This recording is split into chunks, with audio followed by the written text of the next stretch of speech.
Bonjour à toutes et à tous. Aujourd'hui, je vais vous présenter un outil de coaching d'équipe.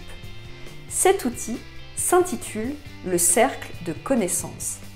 Il est très intéressant à utiliser lorsque vous avez à gérer un groupe d'au moins 12 personnes. Parfois, nous avons des groupes qui sont beaucoup plus importants que cela en coaching d'équipe. Eh bien, cet outil prend toute sa valeur. Le cercle de connaissances, pourquoi ce nom? Eh bien, tout simplement parce qu'il permet de faire se rencontrer les stagiaires les uns avec les autres. Je vous explique comment est-ce qu'on peut le mettre en œuvre. Les stagiaires sont mis en cercle, c'est-à-dire que, imaginons que vous ayez un groupe de 16 personnes, vous allez faire mettre en cercle 8 personnes. Les personnes qui sont dans le premier cercle vont être tournées vers l'extérieur de ce cercle. Autour de ce premier cercle, vous allez positionner 8 autres personnes qui seront donc dans un deuxième cercle. Les personnes de ce deuxième cercle vont être tournées vers l'intérieur. C'est-à-dire que les personnes du premier cercle et celles du deuxième seront donc face à face. À ce moment-là, vous allez commencer à poser une question générale pour que les personnes puissent mieux se connaître. Alors, quel type de questions pouvez-vous poser? Eh bien, je vous en donne quelques exemples.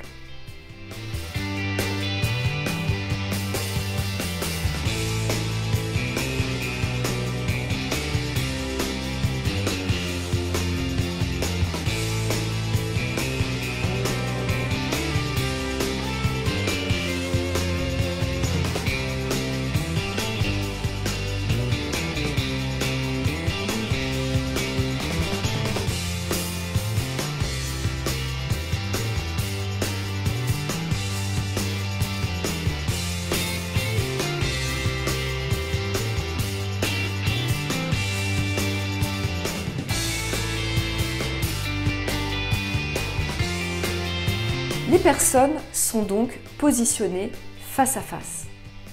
À partir de ce moment-là, chacun va mutuellement se poser une question. Par exemple, la première de la liste que vous avez vue précédemment. Chacun va donc répondre mutuellement à son binôme sur une question. Une fois que cela est réalisé, la personne qui est dans le cercle extérieur va faire un pas sur sa gauche. Chacun va donc se retrouver devant une nouvelle personne.